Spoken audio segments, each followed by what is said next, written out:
Before a single soldier could lay down his rifle on the morning of November 11th, 1918, a message had to travel, not by radio, not by telegram, but by hand, through miles of shattered earth, flooded communication trenches, and the lingering smoke of a war that had devoured 4 years and millions of lives. The armistice was signed at 5 o'clock in the morning. The guns were ordered silent at 11. That left 6 hours for word to reach men who were, in many cases, still actively dying. What carried that word were small, remarkably simple, cylindrical containers, message tubes. Their story opens a window into one of history's most overlooked survival and fieldcraft traditions, and a profound lesson in human ingenuity under pressure. Living inside the earth. To understand why message tubes mattered, you first have to understand what they were traveling through. The Western Front by 1918 was not simply a battlefield. It was a subterranean world. Men lived inside the earth itself, in trenches dug 6 to 8 feet deep, reinforced with timber and sandbags that perpetually sagged under waterlogged clay.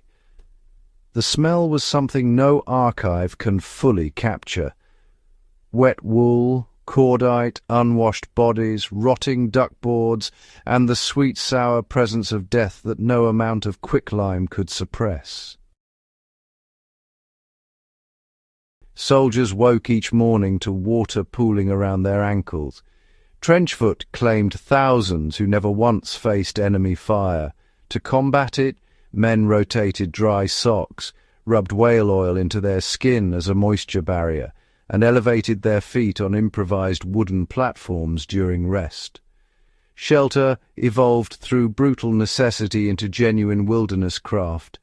Dugouts lined with corrugated iron, canvas tarpaulins, and flattened biscuit tins. Gaps were stuffed with dried grass and torn uniform fabric. A candle shielded inside a perforated tin could raise ambient temperature just enough to separate restless sleep from hypothermia. The fieldcraft of staying alive between battles. Food was caloric survival, not nourishment. Bully beef, hardtack, and Maconochie stew formed the backbone of a soldier's diet, but supply lines were never guaranteed. Shellfire severed routes for days, and men learned to manage hunger with the same pragmatism they applied to every other deprivation. Resourceful soldiers foraged shattered agricultural land, wild onions, dandelion greens, hedge berries. Water pulled from shell craters was filtered through improvised charcoal columns packed into crushed tins. Small game was trapped with snares fashioned from telephone cable, repurposing military infrastructure for raw survival. These skills emerged not from manuals but from desperation, traded between men who understood that adaptability was the one weapon no enemy could take. Camouflage was equally a living tradition. Snipers wrapped themselves in Hessian sacking threaded with local vegetation. Observers smeared faces with mud and ash to kill the reflective sheen of skin at dawn. Every technique mirrors principles taught in bushcraft schools today, proof that the fundamentals of fieldcraft are, well, truly timeless. Message tubes were constructed from brass, tin, or hardened cardboard, capped at both ends to create a watertight seal. Critical dispatches were wrapped in oilskin before insertion. Runners carried them through miles of communication trenches, crouching below parapet level, navigating collapsed sections by touch in total darkness, sometimes sprinting across open ground between bursts of fire. These men carried not weapons, but words, understanding that the words mattered just as much. When telephone lines were severed by shellfire, the tube became the fallback upon which command decisions depended. It was a portable archive, small enough to conceal in a fist, durable enough to survive a man's death, important enough to justify risking another man's life to deliver it. Some units received the ceasefire word, with hours to spare. Others received it with minutes. A documented few received it too late. That sobering reality carries a permanent lesson.